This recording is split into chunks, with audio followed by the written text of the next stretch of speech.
Exercise का question number 2.15 है। Electrochemistry के एक्सरसाइज का 2.15 जो आपका क्वेश्चन उसमें ये कह रहा है कि a solution of nickel nitrate electrolysed between platinum electrodes using a current of 5 ampere for 20 minutes. What mass of nickel is deposited at cathode. यहाँ पे कह ये रहा है कि कोई कंटेनर लिया गया, आप देख रहे हैं फिगर में बना हुआ है। इस कंटेनर में दो इलेक्ट्रोड लगाए गए प्लेटिनम के, एक एनोड था और एक क्या था, कैथोड था, है ना।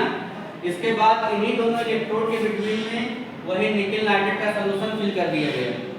इसके बाद इसमें करंट फ्लो किया गया। तो जब हम क्या करेंगे, निकिल नाइट्रेट के सॉल्यूशन में करंट फ्लो करेंगे कि कैसे इसका डिकम्पोजिशन होगा, ये ब्रेक हो जाएगा निकिल आयन और नाइट्रेट आयन। समझ में आया। अब आगे आइए, डिकम्पोजिशन देखने के बाद हम देखेंगे क्वेश्चन में क्या क्या चीजें दी गई हैं। गिवन दैट इलेक्ट्रिक करंट, कितना करंट फ्लो कर रहे थे, 5 एम्पीयर का। यहाँ पे दिया गया है कितना करंट फ्लो किया जा रहा था, 5 एम्पीयर का। टाइम कितना लगा, टाइम 20 मिनट तक फ्लो किया गया, है ना। और टाइम का जो एसआई यूनिट होता है वो सेकेंड होता है। इसलिए क्या करेंगे हम यहाँ पे, क्योंकि 1 मिनट में होता है 60 सेकेंड, तो हम 20 में 60 से मल्टीप्लाई कर देंगे, कितना हो जाएगा 1200 सेकेंड। पहले हमने ये निकाल लिया कि कितने टाइम तक करंट को फ्लो किया गया।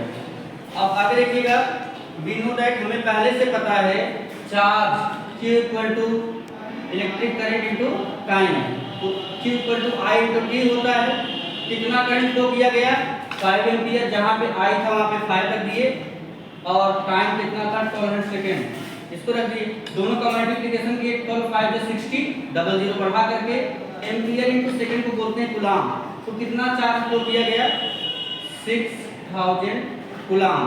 अब आगे समझिएगा, द इलेक्ट्रोड रिएक्शन इज, वहां पे हो क्या रहा था, जैसे ही निकिल आयन यहाँ से रिलीज हुआ, निकिल आयन ने क्या किया, कैथोड से इलेक्ट्रॉन को गेन किया और कैथोड पे जाके क्या हुआ, डिपॉजिट हुआ।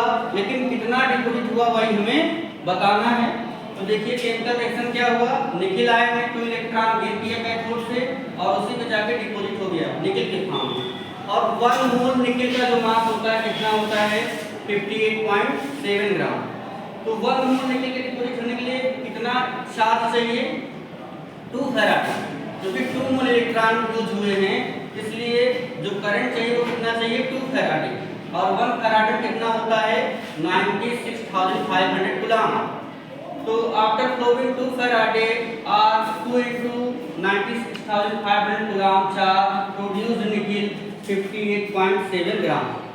इतने कूलम चार्ज फ्लो करने पर 58.7 ग्राम निकिल क्या हुआ, डिपॉजिट हुआ। तो अगर मान लो 1 कूलम चार्ज फ्लो कर रहे हैं तब कितना होगा, 58.7 अपॉन 2 into 96,500, ये 1 कूलम पे फ्लो करने पे आया। और हम कितना फ्लो कर रहे हैं, हम फ्लो कर रहे हैं 6000। तो at 6000 coulomb charge 58.7 upon 2 into 96,500 into 6000, इसको आप सॉल्व करेंगे कितना आ जाएगा, 1.825 ग्राम। तो इतना 6000 कूलम आप चार्ज फ्लो करेंगे तो वहां पे कितना का डिपॉजिट होगा, 1.825 ग्राम। क्लियर हो गया। अब इसके बाद हम आपको अगला क्वेश्चन बता